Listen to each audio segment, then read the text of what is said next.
the Congressional Budget Office, those are the independent budget experts who analyze policies under consideration here in Congress, estimated that the plan would rip health insurance coverage away from 24 million Americans and cut $880 billion from the Medicaid program. And as a bonus, the plan provides hundreds of billions of dollars in tax breaks for the rich. Who comes up with a plan like this? What kind of health care bill has as its central feature ripping away health insurance from tens of millions of American citizens? What kind of politician thinks that they were sent to Congress to destroy the financial stability of millions of middle-class families and give wealthy donors a tax break that they certainly don't need? Who thinks that the central problem in America is that middle-class families have too much health care coverage and that the richest people in America need government to hand them more money? There is no other way to say it. This bill is just part of a Republican plan to help the rich get richer and kick dirt in everyone else's face. This bill is an economic disaster, and at its center, it is cruel. Cancer survivors losing coverage, seniors facing premium increases of $12,000 a year, people with disabilities forced into nursing homes. And one of the cruelest things is what this bill will do to individuals, to families, and to communities struggling with the opioid crisis. Last year in Massachusetts, nearly 2,000 people died from opioid use. That is more than double the number who died in 2013. That's right, double. Between 2014 and 2015, Massachusetts had a bigger jump in its death rate from drug overdoses than any other state except North Dakota. Now, last week, I was on the front lines in Lynn Community Health Center, where dedicated staffers are trying to meet this opioid epidemic head on.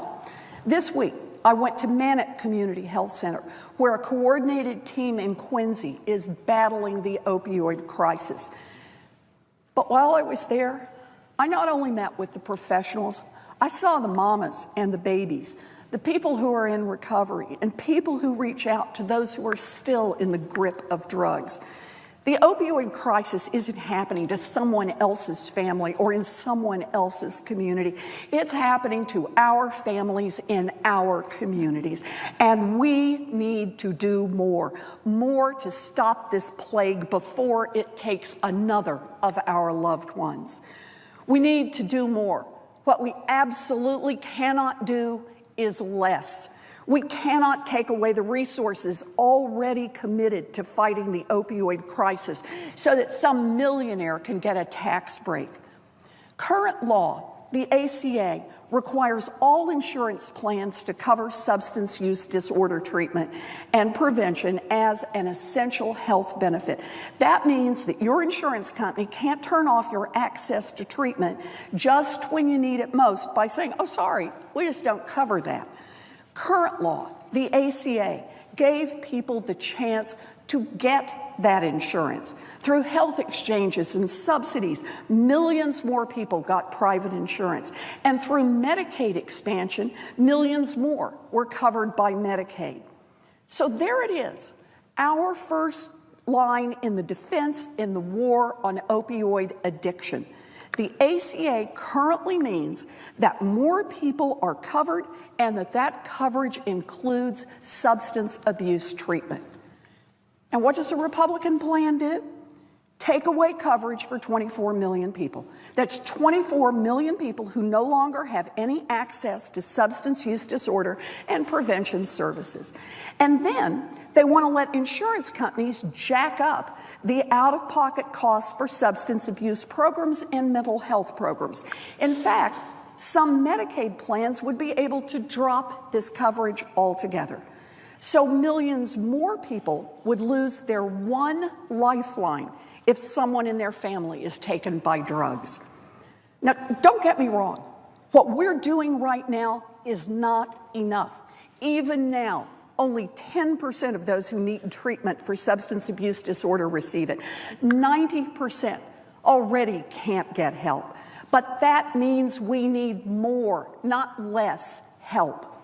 Repealing the protections for mental health and substance use disorders in the ACA would yank more than $5 billion. That's $5 billion in actual funding that is currently going to mental health and treatment services. That's the Republican plan to deal with the opioid crisis. Ask any family trying to get treatment for a loved one who is addicted to drugs. We already have an opioid treatment gap. Gutting the ACA is like shoving a stick of dynamite into the treatment gap and then lighting the fuse. And if the Republicans get their way, people will lose health coverage. People will lose access to recovery services. People will die. Now is the time to stop this cruel bill in its tracks before it hurts real people. Now is the time to speak out about the importance of the ACA and Medicaid to you and to your family. If you or someone you know has been touched by the opioid epidemic, you know how much this matters. Maybe you have a sister or a child or a church member or a high school friend who has struggled with substance use disorder. Maybe you know someone who has fought on the front lines of this crisis as a healthcare provider, as a community advocate, as a first responder. If you do, then you know the stakes in this debate over the ACA and Medicaid. Now is the time to act. Don't wait. If the Republicans end up destroying help for millions of people, don't wake up the next morning and wonder if you could have said more or if you could have raised your voice back when it mattered. No, the Republicans are trying to pass this terrible health care bill now, and now is the time to speak out. It is time to stand up and to tell Republicans to end their cruel health care plan. Our families and our communities are counting on us.